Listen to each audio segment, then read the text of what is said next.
ನಮಸ್ಕಾರ. ನಾನು ನಿಮ್ಮ ಡಿವಿಜಿ ವಾಯ್ಸ್ ಕರಿಯಪ್ಪ. ಇವತ್ತು ಈ ವರದಿಯನ್ನ ವಾಲ್ಮೀಕಿ ಜನಾಂಗದಲ್ಲಿ ಹುಟ್ಟಿರ್ತಕ್ಕಂತ ಪ್ರತಿಯೊಬ್ಬರು ನೋಡ್ಲೇಬೇಕು. ಯಾಕೆ ಅಂತ ಹೇಳಿದ್ರೆ ಇವತ್ತು ನಾವು ಮೀಸಲಾತಿ ಕ್ಷೇತ್ರದಲ್ಲಿ ಇದ್ದೀವಿ.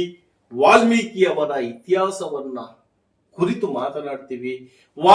ವಾಲ್ಮೀಕಿಯವರಿಗೆ ಯಾವ ರೀತಿ ಬುದ್ಧ, ಬಸವ, ಅಂಬೇಡ್ಕರ್ ಅವರು ಅನುಯಾಯಿಗಳು ಆಗಿದ್ದಾರೆ, ಅವರು ಕೊಟ್ಟಿರ್ತಕ್ಕಂಥ ಸಂವಿಧಾನದ ಕೊಡುಗೆಗಳು ಬಹಳ ಇದ್ದಾವೆ. ಅದರಲ್ಲಿ ಅಂಬೇಡ್ಕರ್ ಸಹ ಅವರ ಬಗ್ಗೆ ತಿಳ್ಕೊಂಡಿದ್ದಾರೆ. But doctor B R. ಅಂಬೇಡ್ಕರ್ ಈಗಿನ ಸಂವಿಧಾನ ಶಿಲ್ಪಿ ಆಗಿರಬಹುದು. ಆದರೆ ಅದಕ್ಕಿಂತಲೂ ಮುಂಚೆ ತ್ರೇತಾಯುಗದಲ್ಲಿ ಹುಟ್ಟಿರ್ತಕ್ಕಂಥ ವಾಲ್ಮೀಕಿಯವರ ಒಂದು ಜನ್ಮಸ್ಥಳ, ಆ ಜನ್ಮಸ್ಥಳ ಯಾವ ರೀತಿ ಇದೆ ಅನ್ನೋದ್ರ ಬಗ್ಗೆ ನಿಮ್ಗೆ ಈ ವಿಡಿಯೋದ ಮೂಲಕ ತೋರಿಸ್ತಾ ಹೋಗ್ತೀನಿ. ಅಂದ್ರೆ ನಮ್ಮ ವಾಲ್ಮೀಕಿ ಸಮುದಾಯದಲ್ಲಿ ಹುಟ್ಟಿರ್ತಕ್ಕಂಥ ರಾಜಕಾರಣಿಗಳು, ಮಠಾಧಿಪತಿಗಳು ಏನ್ ಕೆಣಿಸ್ಕರಿತಾ ಇದ್ದಾರ ಅನ್ನೋದ್ರ ಬಗ್ಗೆ ಈ ವಿಡಿಯೋದ ಮೂಲಕ ಕರ್ನಾಟಕದ ರಾಜ್ಯದಲ್ಲಿರ್ತಕ್ಕಂಥ ಪ್ರತಿಯೊಬ್ಬರಿಗೂ ತಿಳಿಸೋ ಪ್ರಯತ್ನವನ್ನ ನಾನು ಮಾಡ್ತಾ ಇದ್ದೀನಿ.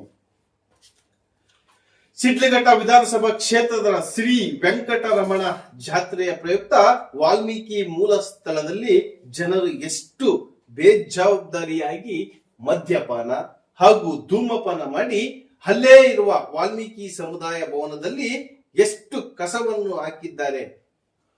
ಸಾರ್ವಜನಿಕರು ಆ ಸಮುದಾಯದ ಭವನದ ಒಳಗಡೆ ಕಸವನ್ನ ಹಾಕ್ತಾರೆ ಅಂತ ಹೇಳಿದ್ರೆ ವಾಲ್ಮೀಕಿ ಜನಾಂಗದ ರಾಜಕಾರಣಿಗಳೇ, ಬಸ್ಗೆ ಹೇಳಿದ್ದೀನಿ ನಾನು ನಿಮಗೆ, ಮಠಾಧಿಪತಿಗಳೇ, ಅವರಿಬ್ಬರಿಗೂ ಬಕೀಟ್ ಹಿಡಿತಿದ್ದಕ್ಕಂಥ ಬಕೀಟುದಾರರೇ. ವಾಲ್ಮೀಕಿ ಸಮಾಜ ಅಂತ ಹೇಳಿದ್ರೆ ಇವತ್ತು ನೀವು ತಿಂತಾ ಇದ್ದೀರಲ್ಲ ಮೀಸಲಾತಿ, ರಾಮ, ಲಕ್ಷ್ಮಣ, ಸೀತೆ ಅಂತ ಏನು ಸ್ಟೋರಿ ಅಂತ ಹೇಳ್ತಿರಲ್ಲ, ಅದನ್ನೆಲ್ಲ ಇಡೀ ವಿಶ್ವಕ್ಕೆ ಕೊಟ್ಟಂತ ವ್ಯಕ್ತಿ. ಅಂತ ಜನಾಂಗದಲ್ಲಿ ನೀವು ಹುಟ್ಟಿದ್ದೀರಾ, ಒಂದು ಪ್ರಶ್ನೆ ಮಾಡಕ್ಕಾಗಲ್ಲ.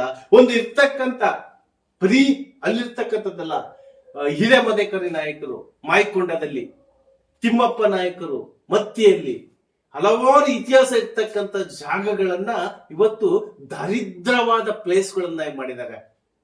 ಸಂಬಂಧಪಟ್ಟ ಅಧಿಕಾರಿಗಳು ಯಾರಾದ್ರೂ ಹೇಳಿದ್ರೆ ತಾನೇ ಹೋಗಿ ಅಲ್ಲಿ ಮಾಡ್ಲಿಕ್ಕೆ.